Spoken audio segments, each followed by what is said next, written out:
वालेकुम। सबसे पहली बात तो है आपकी पूरी प्रेस कॉन्फ्रेंस में इमरान खान साहब का नाम ही मिसिंग था। पहले तो मैं मुझे ज़रा डिफ़िकल्टी हुई कि are you talking about Imran Khan, क्योंकि आपने पूरी प्रेस कॉन्फ्रेंस में उनका आई थिंक डिलिबरेटली नाम नहीं लिया आपने। दूसरी बात ये कि आपने उनको सिक्योरिटी थ्रेट भी करार दिया, आपने और भी अल्फाज उनके लिए कहे, लेकिन मैं पाकिस्तान की तारीख उठा के देखूँ तो फातिमा जिन्ना से लेके मोहतरमा बेनज़ीर भुट्टो साहिबा, जुल्फ़िकार अली भुट्टो, नवाज़ शरीफ, मरीम नवाज़, इन सबको कभी ना कभी किसी ना किसी मौके के ऊपर सिक्योरिटी थ्रेट, गद्दार और ये सारा कुछ कहा गया। आज से सिर्फ 7-8 साल पहले ही इसी जगह पे खड़े होके ऐसा बयानिया बिल्ड किया जाता था कि जिस शख्स को आज सबसे बड़ा सिक्योरिटी थ्रेट कहा जा रहा है, शायद वही इस मुल्क के लिए सबसे ही बेहतर लीडर है।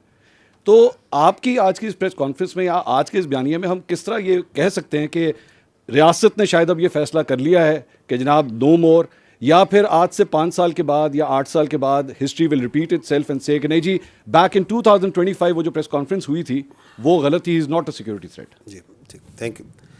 देखिए, मैं थोड़ा सा अगर आप अलाउ करें, I will back to differ a little bit. I don't think कि अगर आप पाकिस्तान की तारीख को ऑब्जेक्टिवली देखें कि इतने वाज़े तरीके से कभी पाकिस्तान की फ़ौज ने किसी शख्स के बारे में ये बयानिया रखा हो इसी पोडियम पे। वो आप एक सिमिलैरिटीज़ नोशनली तो क्रिएट करते हैं कि हमने ये कहा, ये बातचीत हमने कभी नहीं किसी के बारे में कही। And I think I am true once I say कि no not so clearly explicitly giving examples, giving objective proof कि ये कर रहा है, ये कर रहा है, ये कर रहा है, ये कर रहा है।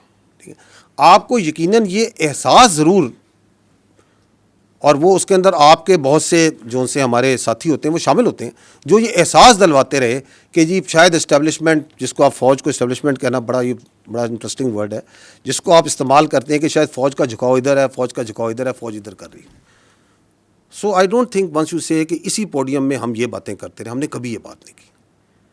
We have come out very clearly because I think now there is a time that we need to, जो मैंने कहा ना, बेयर नकल हमें बताना पड़ेगा कि ये जो बयानिया चला रहा है ये कौन है, और जो ये काम कर रहा है, आपने जो नाम लिए जिन लोगों के, उनमें से किसी ने ये काम नहीं किया। Nobody has done it. So you can not draw similarities. हमें बहुत स्पेसिफिकली समझ के साथ इस चीज़ को समझना पड़ेगा, क्योंकि जब हम जनरलाइज करते हैं तो आप इस कौम के मुल्क को बताते हैं कि पहले भी ये कर दे रहे, आगे भी ये करेंगे। No, we have not done this before and we will not do it again. ठीक।